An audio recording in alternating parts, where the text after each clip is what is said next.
آنسو اور رونا، جو آنسو آنکھ سے ہو اور جو غم سے ہو تو وہ اللہ تعالیٰ کی جانب سے ہے اور اس کی رحمت کا حصہ ہے، اور غم کا اظہار جو ہاتھ اور زبان سے ہو وہ شیطان کی طرف سے ہے۔ آنسو بہا اس دن پر جو تیری زندگی سے گزر گیا اور اس میں کوئی نیکی نہیں ہوئی۔ اے لوگو، خوف الہی سے تم میں سے جو رو سکے وہ روئے کہ وہ دن آنے والا ہے کہ تم رلائے جاؤ گے۔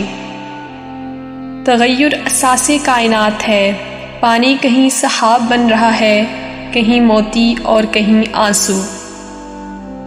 اپنے اندر وہ درد پیدا کرو کہ تیری آنکھ سے پانی نکلے کہ اللہ تعالیٰ چشم گریاں رکھنے والوں کو دوست رکھتا ہے۔ بہت رو اور مت ہنسو، بہت خوش رہو اور بات نہ کرو، بہت دو اور کم کھاؤ، بہت جاگو اور کم سو۔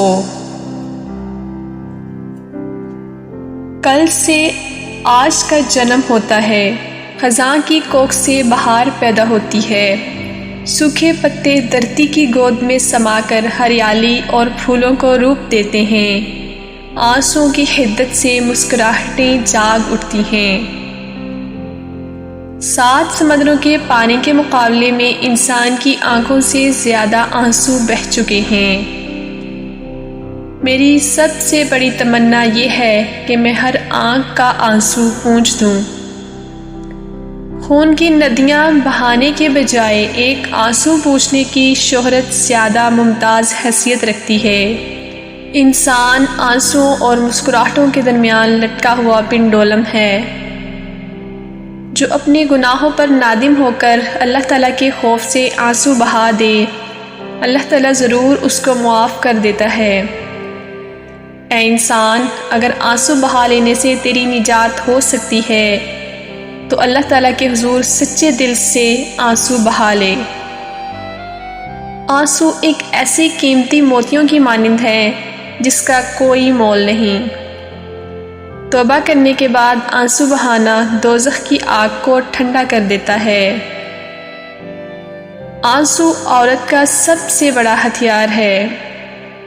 محبت مسکراہٹ سے شروع ہو کر آنسوؤں پر ختم ہو جاتی ہے۔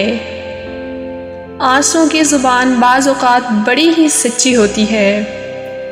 جب انسان بے بس ہو جاتا ہے اور اس کا دل اندر سے رونے لگ جاتا ہے تو آنسو اس کی آنکھ کے اندر سے پلکوں کے منڈیر پر آ کر برسنا شروع ہو جاتے ہیں۔ اپنی غلطیوں پر نادم ہو کر آنسو بہا لینا دل کا بوجھ ہلکا کر دیتا ہے۔ آنسو ایک ایسی چیز ہے جو زیادہ غم ملنے کی صورت میں اور بہت زیادہ خوشی ملنے کی صورت میں بھی آنکھوں سے بہہ نکلتے ہیں۔